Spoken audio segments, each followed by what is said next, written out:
Hello and welcome to a new episode of the Leadership and Entrepreneur podcast. Today I welcome Nida Leard, and she's a business consultant, mindset coach, and former Fortune 500 executive with more than a decade of experience in marketing, business, and human psychology. Her consulting and coaching business centers around exceptionality, a key factor in her own success. She helps high achieving and purpose driven coaches, consultants, experts, thought leaders, and service providers become a category of one. She's the author of the One to Millions Entrepreneur and host of the One to Millions Entrepreneur podcast show. She has also a master and bachelor degree in business and marketing and is currently completing her research for the PhD in social psychology. And her profile statement, and I love that, is I help coaches, consultants, experts reinvent, innovate, and become a category of one. And I'm so happy to have Nida here on the show and proud to talk to her today here live. Hi, Nida. Welcome. Hi, Michael. Thank you so much for having me.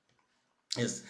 Do you want to add something? Did I forget something about you have an impressive CV, what you did in the past? You can please add something. No, I think you got it. I'm just here to add value and hopefully inspire your listeners, Yeah. those that are already in business, or anybody that's considering to start a business. Yeah, definitely. And I love this word of the category of one. What is this main problem expert-based business models have? What does it mean, the category of one?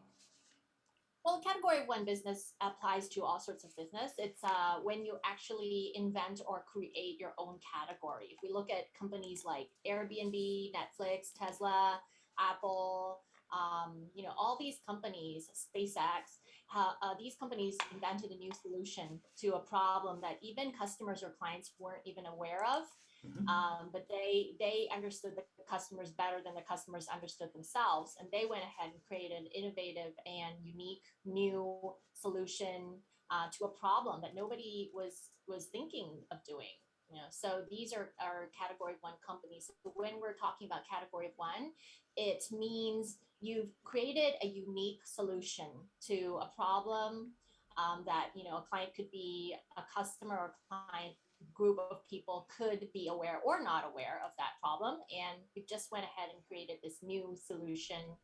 And after a while, when you become successful, there could be lots of followers that try to follow what you do, but you started this market, you were first to market, you created this solution, and you will, if you look at all these companies, they've kind of dominated that category. They've created, not only created the category, but they've dominated as well. Now we can apply this concept of category one to all sorts of business.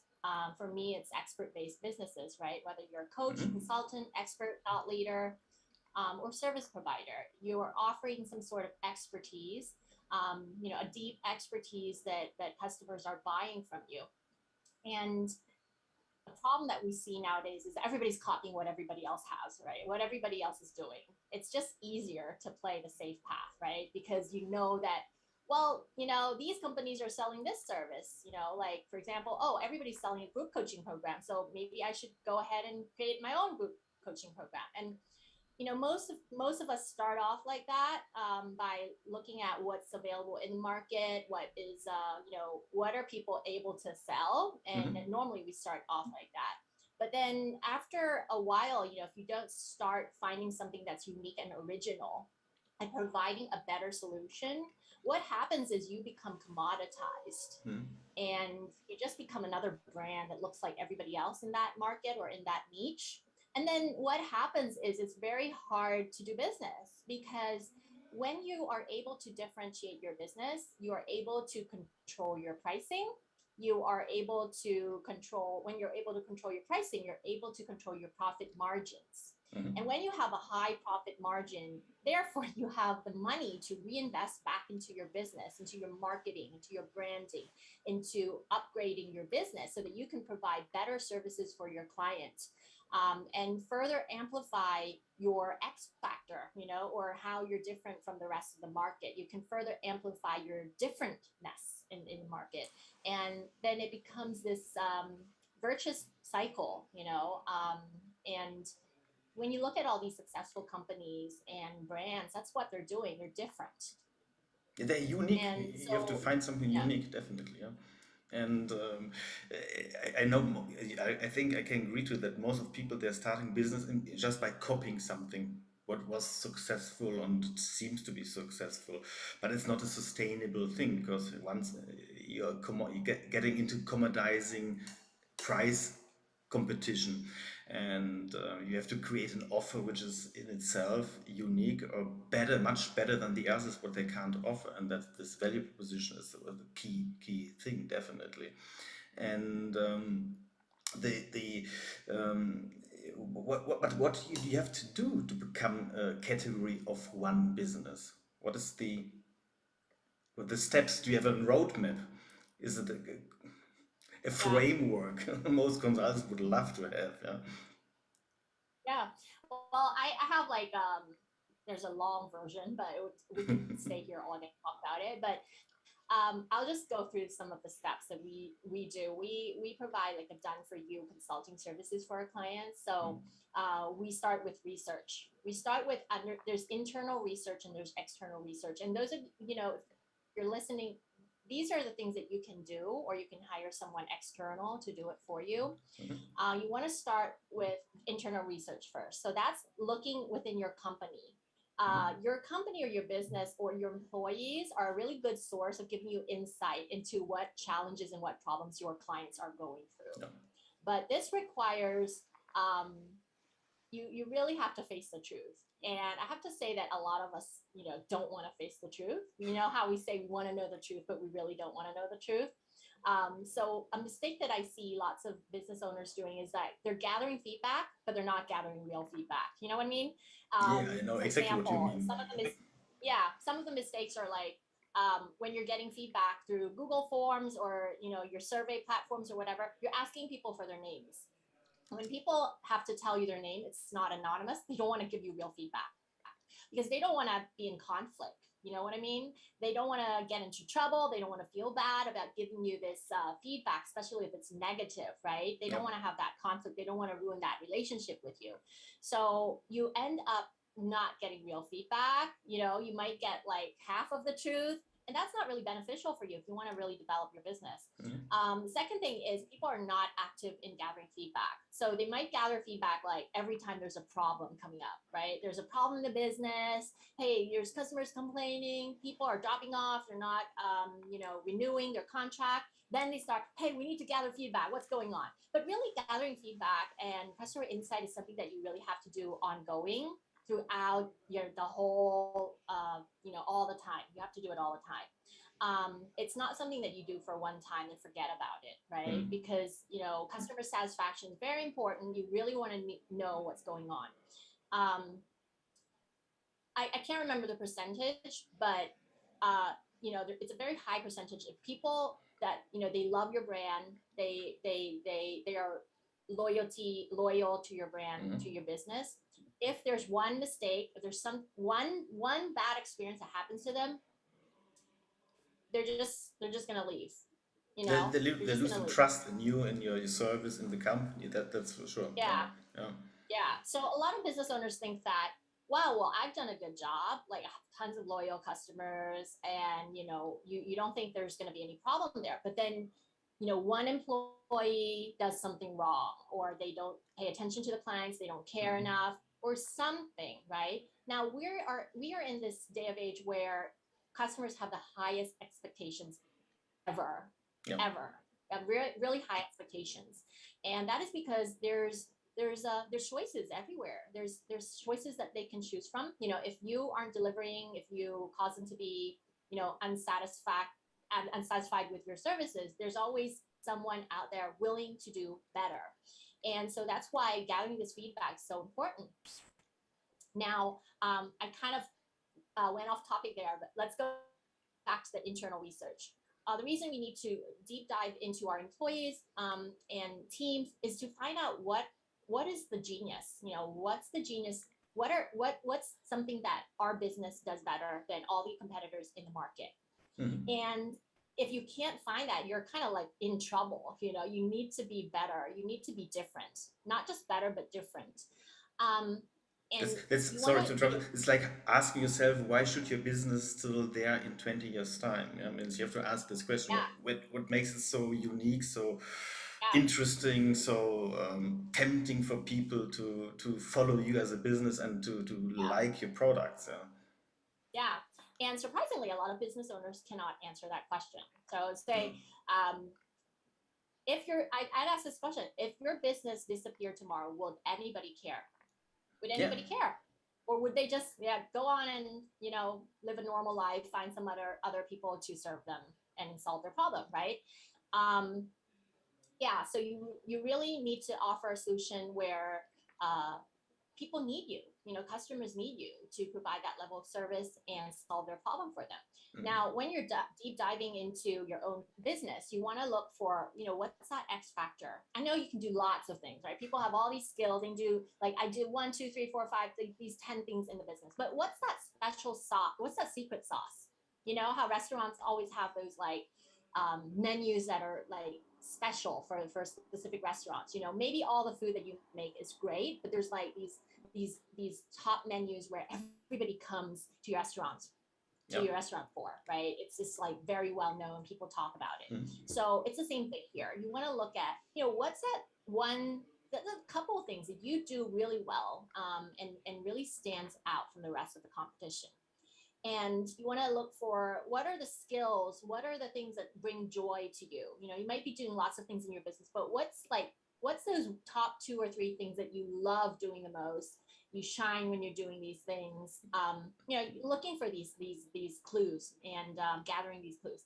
And then you want to move on to external research. That's when you're doing research with your clients, your past clients that didn't renew with you, maybe clients that weren't satisfied with your services.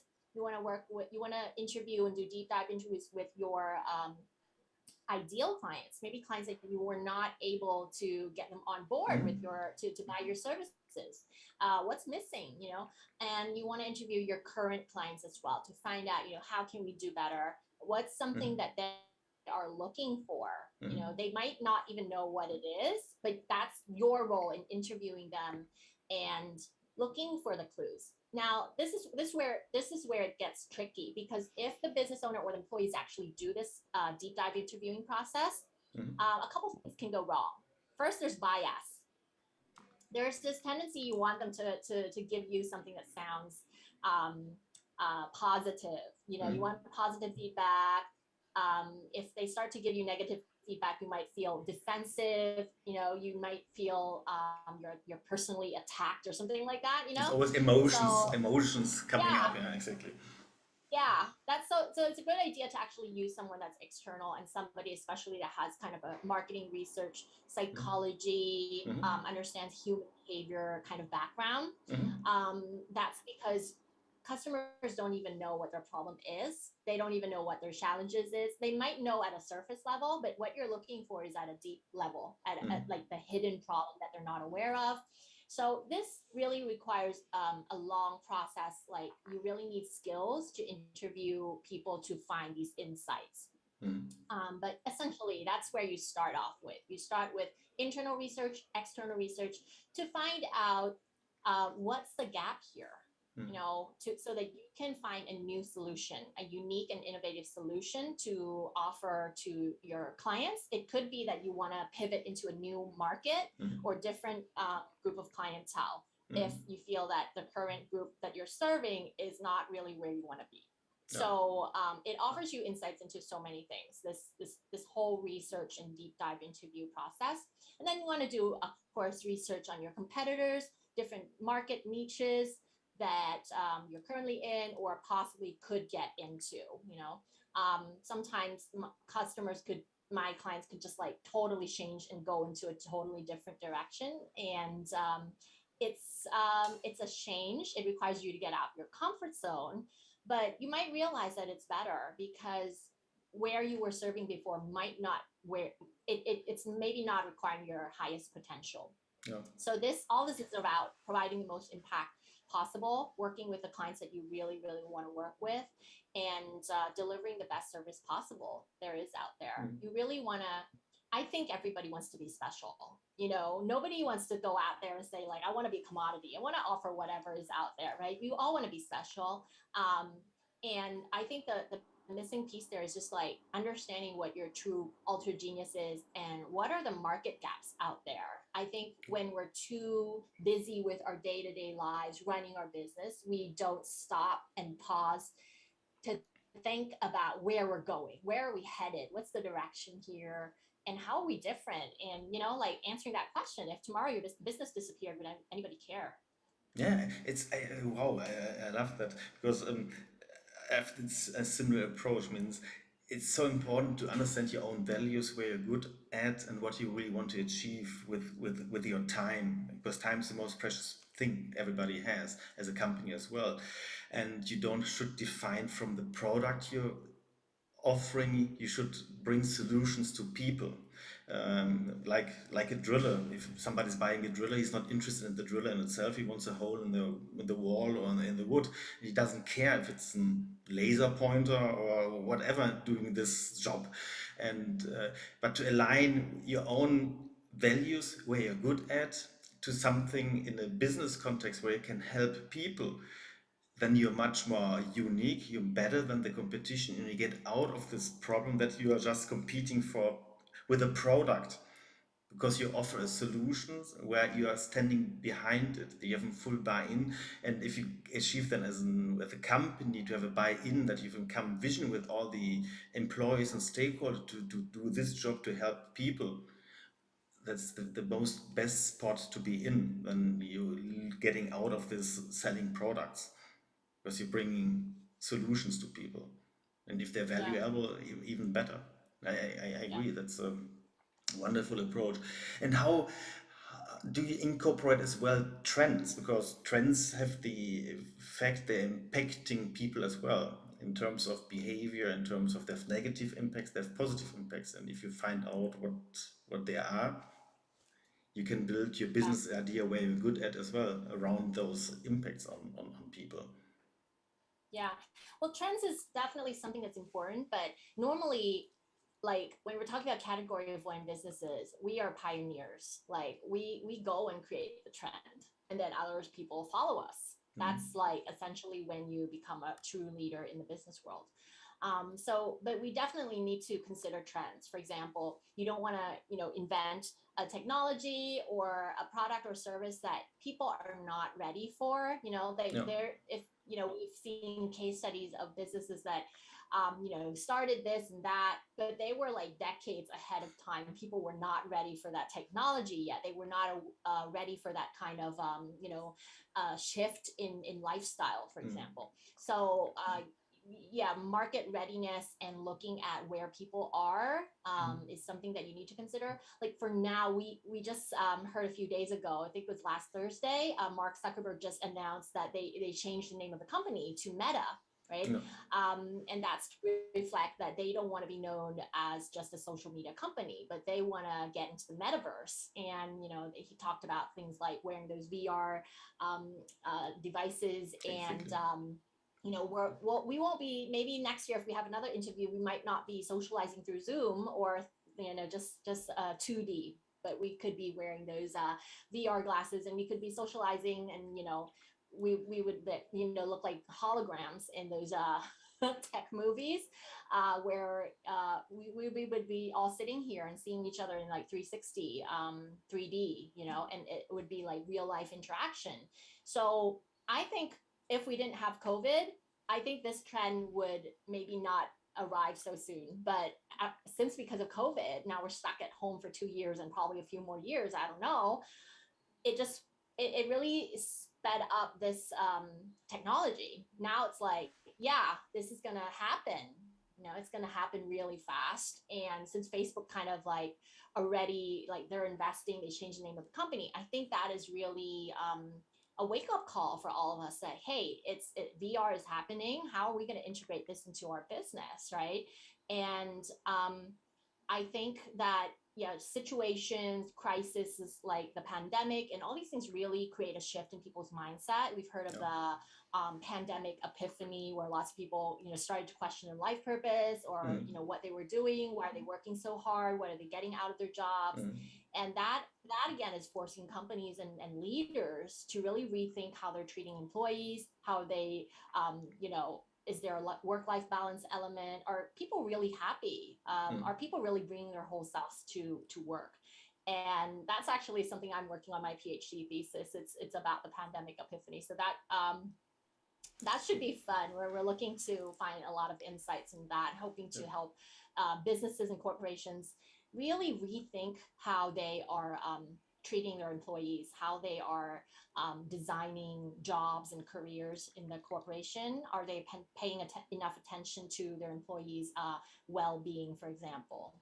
Yeah, I can't agree more because you have this a crisis, nothing else as an accelerator of change. Yeah, and Yeah, with this yeah, pandemic, you saw, okay, companies who didn't do their homework in digitization, they had a problem. yeah, But yeah, you have as well, but you have artificial intelligence, you have blockchain, you have Internet of Things, the whole world, how we work together will change dramatically because knowledge is yeah, a commodity, but emotions probably there you can earn money by relating to people, to be connecting to people, and the virtual reality. If you look at with COVID, all these fair trades, they don't happen. But you have to find ideas how you can do a virtual trade fair show online, where people yeah, can in a 3D environment around a sub product and yeah, see it. Yeah.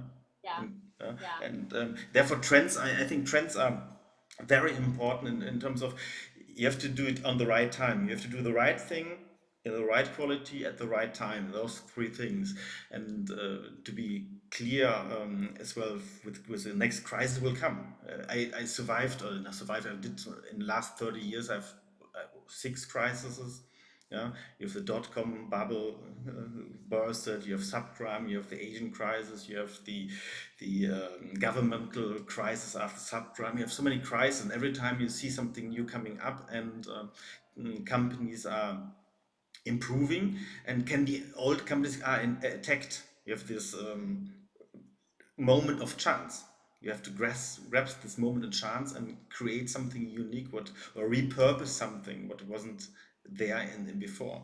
Yeah, I can't agree more. It's a fantastic world at the moment with COVID, if you think positively. Yeah. yeah. I think from every crisis, it's an opportunity to learn and grow and do things differently. um, and I think if we don't stay proactive, if we don't stay ahead of the game, we will always be forced to change. If you don't choose to change ahead of time, you will be forced to change. Exactly. Either be the disruptor or be disrupted. Exactly. My logo is create future today. Means you have to. It's better you shape the future than somebody else's shapes your future, and it's better to Yeah. be active than reactive. Exactly. And what are the most, yeah, the pain points entrepreneurs would experience in creating a category of one business? What are they? The challenges Well, and pain points. I think the challenges, maybe I'll go into the challenges. I think a lot of businesses haven't been really paying attention to innovation. It Mhm. starts with an innovate. You really have to have the innovative mindset Mhm. and the customer centricity mindset. That Mhm. means, customer first, understanding, totally empathizing with your customers. Mhm. A lot of business owners really are paying attention to their sales, their income, the growth, and that's not everything. That's not, like, it is important for your business to have sales and cash flow and growth, but when you pay attention to just those things and you ignore other things, Mhm. you start to hit a plateau. You start to see your growth like decreasing, then you start to know that, hey, there's a problem going on here. But then, lots of business owners will start to like, oh, I think it's the economy, or I think it's, maybe there's too much competition. There's all these things. But really, all your problems come from within. Yes, there will always be challenges, but it's really how you cope with those challenges. How do you deal with those challenges, and how do you run your business, right? If you're always paying attention to your customers, are they happy? Are they satisfied? Are they, becoming raving fans? What about the customers that are not so happy with your service? What are you doing about that, right? Are you always actively looking for a better solution, or are you just doing things the same way that you've been doing like 10 years ago? Yep. Because you can't stay in the business world like that. You always have to evolve. You always have to grow and learn and do things a better way. And I think it's really the biggest challenge is the mindset. A lot of people are just used to doing the things that they've always been doing. And why? Why is that? Because humans are programmed to stick with what feels familiar, right? By nature, we don't want to do things that are out of our comfort zone, because our 2 million-year-old brain is saying, what, dangerous, don't do that, don't do something new, don't offer something that nobody else is offering, right? So really, I think we need to really copy what's happening in like Silicon Valley, what's happening with those tech companies, what's happening with companies that are truly innovative. They are risk takers. They are looking to offer a better solution. They are willing to fail over and over again with maybe, 99 ideas, but then hopefully they come up with that one idea that will change the world completely. And I think that if all companies, all businesses have that mindset, they start with that mindset, having that customer centricity mindset, that innovative mindset, it automatically, changes the way that we do business. Instead of just sticking to the old ways of doing things, we're always using our creative mind and our critical thinking skills to look for something better. We're always questioning our solution. What's wrong with it? How do we do better? What's not working here? I know that a lot of people we just want to feel great with what we do.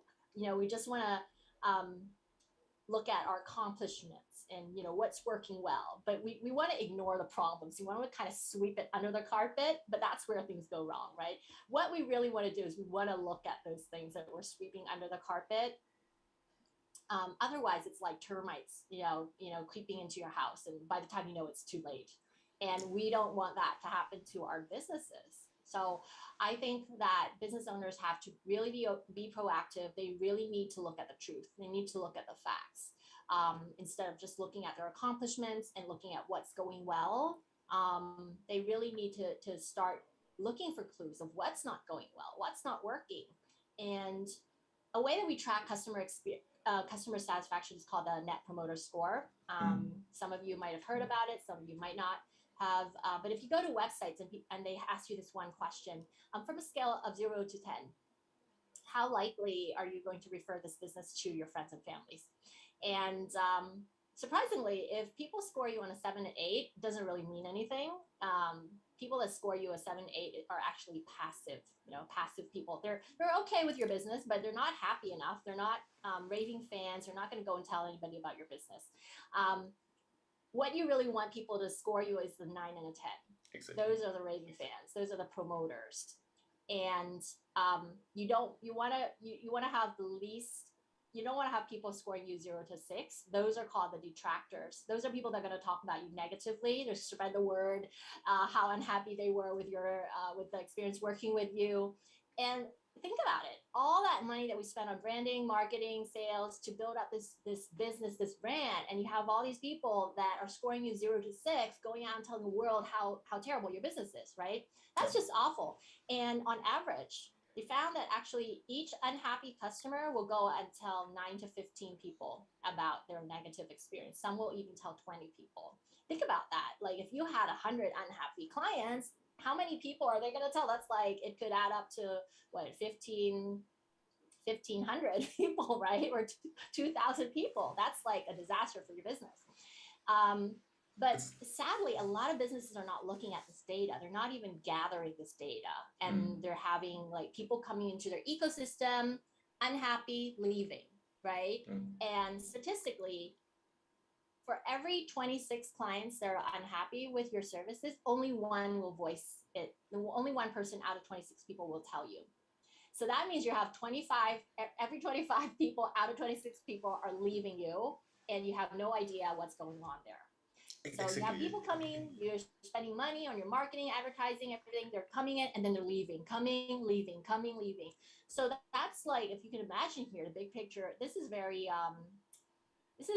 something that you really need to worry about, right? And I'm not really being pessimistic here, but I'm telling everybody to really be proactive and really gather this data. It's very, very important.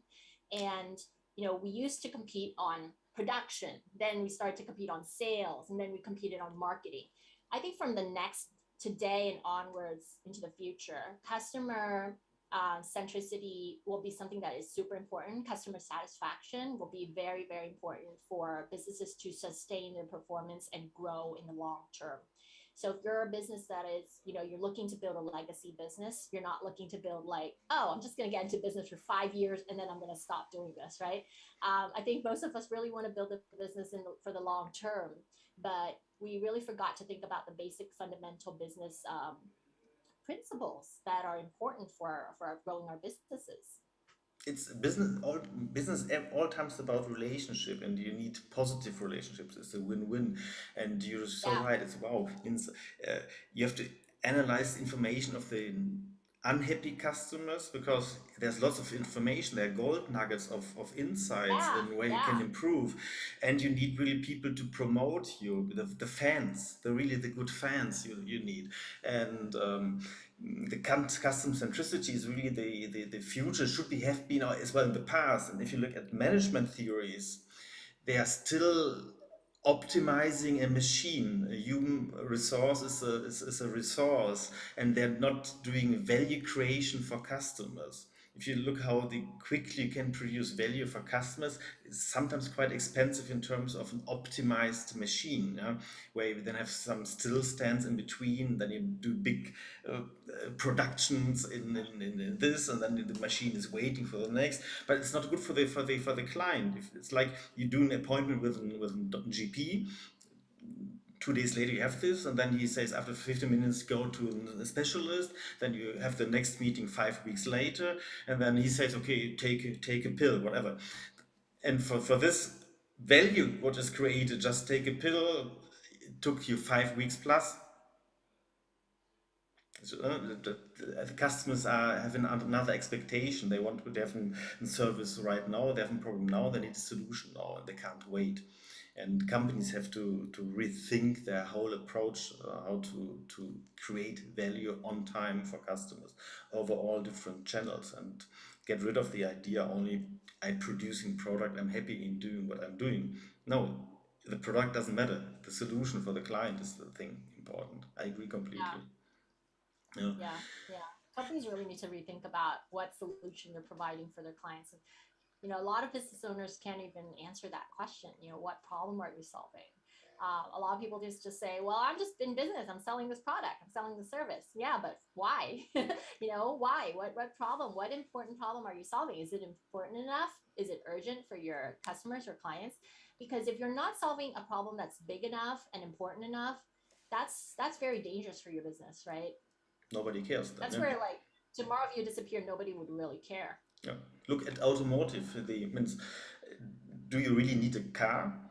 No, you want to just to move around, and if you have an autonomous car which is picking you up and bringing you from A to B, and in future you don't need a car. Yeah, I Yeah. was looking at, I think, I don't remember, it was Amazon, I don't know which company, but they already explored with, no, I think it was a company in China. They are already exploring like the drone taxis.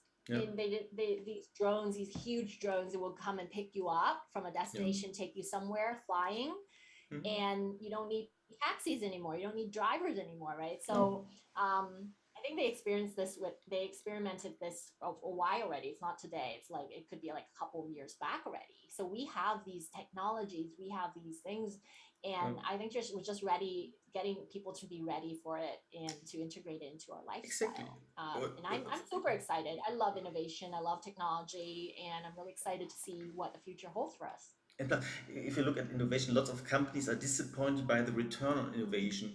But if you look deeper, and you don't know the answer already, because they they call innovation because they have a blue fridge now is green. The color is not green, but it's not an innovation. It's nothing new. It's just an improvement. It's an incremental innovation. But real innovation, where you solve a problem differently, or you solve the problem the first time, or you're using behavior change and using that to create new products. That is real innovation, which brings people into the next level. And Yeah. therefore, the return on investment for companies who are just doing small innovation, because due to the fact that the management is paid by quarterly results and they don't take risk, because I'm coming from banking, and I know you don't have an excess return if you don't take risk. And as a company, you need to take risk to get return. And the same with innovations, you have to take risk and to Yeah. fail forward one time, three times, 20,000 times, whatever, and come up with one idea which changed everything. Yeah. Yeah. Yeah. Yeah. Well, the time is really is passing swiftly. Nida, where can people find you? I can hold on. I will do the following. I show a little bit your profile in LinkedIn and so on. Then you can talk a little bit about that. Hold on, just Yeah, give me sure. just a second. I'm just switching to the proper proper site. Yeah, that's the beauty of technique. Yeah. Yeah. I think you're quite active on LinkedIn on the one hand side, and you're active as well, very active on Instagram, and you're constantly providing articles into Forbes. Uh, Yeah, I write for Forbes, for Entrepreneur, for Brains Magazine.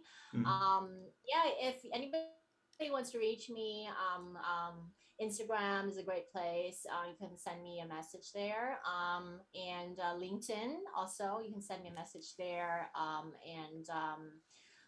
If you're interested in I have a free quiz that people can come and do. It's for coaches, consultants, thought leaders, and service providers. You can go to my website. It's a temporary website at the moment. We are um, recreating an innovative website at the moment. It's not up yet, and you can go to nidaleard.com/quiz to mhm. complete that quiz. And another free offer that I have is I use an assessment that will help you evaluate or assess the value of your business or your company, how valuable it is through 8 key drivers. And so if anybody's interested in that, you can, maybe send me a message, DM, or maybe email us at info@nidaleard.com, and we're happy to let you do that assessment, and it's free of charge. It will provide a lot of insight into your business and your company, on what you need to fix in your company in order to increase the value of it. Wow, that's really a great value offer there for people. That's fantastic. Nida, just to give you last words, what would be your what are your tips for somebody who wants to start up a business? What he should do in terms of really to be having a sustainable, successful business? You mentioned it in Okay. between, but just to, what are the 3 hacks they should do, or 4 hacks? Well, first of all, I think they really need to think what problem they want to solve. And it really starts with looking around yourself in your own lifestyle, in your own workplace, if you work for a company, what are the problems? What are the challenges that you see? What are the problems or challenges that you see people around you having, you know? And then you want to look at what's something you're really, really great at, and what problem can you solve with your ultra genius. That's where you really have to start, I think, because the problem that you're solving has to be really important for you. Otherwise, when you start to struggle, when you start to have obstacles, you're just going to give up if it doesn't mean that much to you, right? And yeah, really study the business principles, and the if you get it right, you understand the business principles, the fundamentals in running a great business.